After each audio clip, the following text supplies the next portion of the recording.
One of the hardest things about being a mom with a bunch of kids, or even with not very many kids, is having enough time to get all the things done. Sometimes life just gets a little overwhelming, and we have definitely felt that this last month. We had a big push to finish the little cottage for my mother so that she could move in next door. We've had lots of school things going on with the kids. We have had cousins. We have had sickness. We have had all the different things. Plus, on top of all that, of course, it's the end of harvest season for the garden and all of that comes with, including canning. But when you just can't get all the things done, this is the best tip I can give you, is to look to the morning hours. The early morning hours before everyone else is up is your time. This is when you can get a head start on the day, get a head start on that checklist of things that you need to get done. In fact, you can get most of them probably done before your kids even wake up.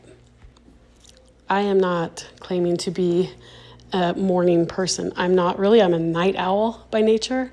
My husband is not. We are opposites, so we kind of balance each other out.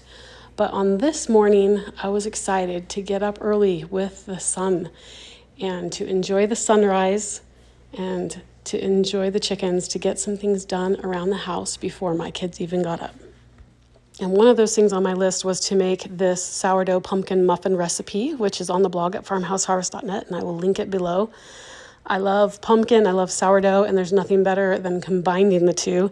This recipe makes very moist, delicious pumpkin muffins, and I top them with a simple streusel recipe, and it just makes a very nice start to a busy day for everybody. The kids love them, and they're also a great snack for during the day.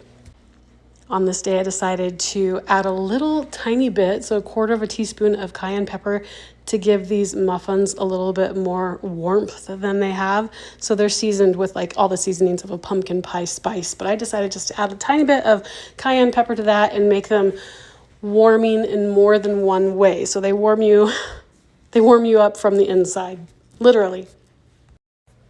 I have been a stay-at-home mom, quote unquote stay-at-home mom, for my entire married life, so over 20 years. And I have enjoyed that, but the whole time I have also been working. So right now I have the blog, farmhouseharvest.net, which is my food blog, my recipe blog, my gardening blog. And I also am a mom. So before that, I did blogging for our family's business. So I've been doing it for a very long time, which makes it a lot easier for me, but it also adds one more thing to my list of things to do every day. We also build homes. So we have always sold our home about every 2 or 3 years so that you don't have to pay capital gains tax after you live in a house for over 2 years. So that's why we waited about 2 years, 2 to 3 years. We wait 2 years, put our house up for sale, then we build another one. And my husband is awesome, and he knows how to do a lot of things. He's very capable. And so he basically finishes a house after the drywall's done. So then anyways, every 2 or 3 years, we build a house. I have a whole blog post about how to build your own home on farmhouseharvest.net. I will also link that in the description box below if you're interested in that. But instead of selling this house, we've been living here for 3 years now, we decided to build a little cottage next door for my mother.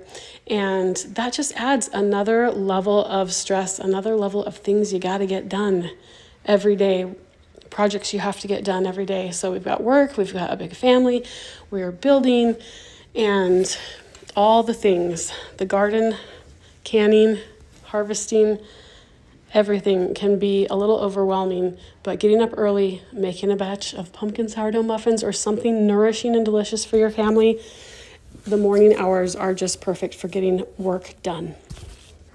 I did make this batch with einkorn flour. You can make it with all-purpose. I'm giving you guys a little glimpse here of my mom's house that just got finished right after we got the occupancy permit and the fireplace done. That was our first time doing brick on our own. So I'm just giving you guys a little tour of her finished kitchen and everything. She's already got her table in there.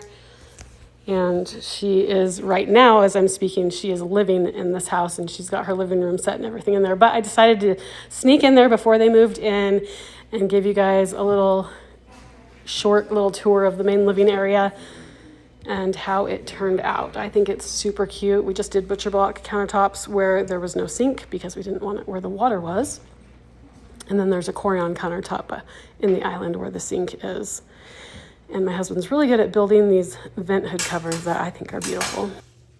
So this batch of bread I just made with my original sourdough bread recipe, which is on the blog, and I will link that below also. It's my beginner sourdough bread recipe, and I just used that same recipe, and my husband said he wanted some cinnamon bread. So I rolled it out like I was making cinnamon rolls, filled it up with cinnamon sugar, and then I'm just gonna roll this up and put it into a loaf pan. So it's an original sourdough bread recipe, just rolled up with cinnamon sugar, and it actually turned out delicious. So if you decide to do that, it does turn out great. There's so many variations you can do with sourdough bread. So I really like to make a batch or get a batch going a couple times a week and just have it going on the counter. So then if we start craving something sweet, we can turn it into something sweet. But honestly, I have dreams of sourdough bread. I have dreams that I had a funny dream, but anyways, we love sourdough bread around here. My husband was telling me he wanted the cinnamon swirl bread French toast. So this sourdough cinnamon bread is made for French toast, and he was very happy with it. This year in the garden, my tomatoes really went berserk, and I really didn't do much to them because I've been so busy. But I did have a ton of tomatoes. I still have a lot more. I would like to make more. This is tomato soup. So I wasn't sure if I wanted to make this recipe, but after doing it and eating it, I will definitely be repeating this recipe. It's super simple. You just, you remove the skins, of course, and then cook your tomatoes in a stock pot, can it up, and it's ready to go.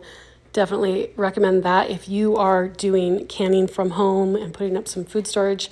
This is definitely a delicious recipe that you'll want to have on hand. I hope that you guys are all enjoying this fall season and the harvest coming out of your gardens and available at the farmers markets right now. Tomatoes are available here in big boxes. You can get a huge box. I think it's a half a bushel or bushel box for like $26. So if you want to make this or any of the salsa recipes I have on the blog, I've got a chunky salsa recipe, a mild salsa recipe, of course this tomato soup recipe, and an easy recipe just for canning tomatoes in without any liquid added. And if you want to try any of those, they are on the blog at farmhouseharvest.net, and just push the canning section and you'll get all of my recipes there. Thank you so much for watching my video. If you haven't subscribed yet, please do. Let me know what you are canning in your kitchen and what you're up to in the comments below. We'll see you next time.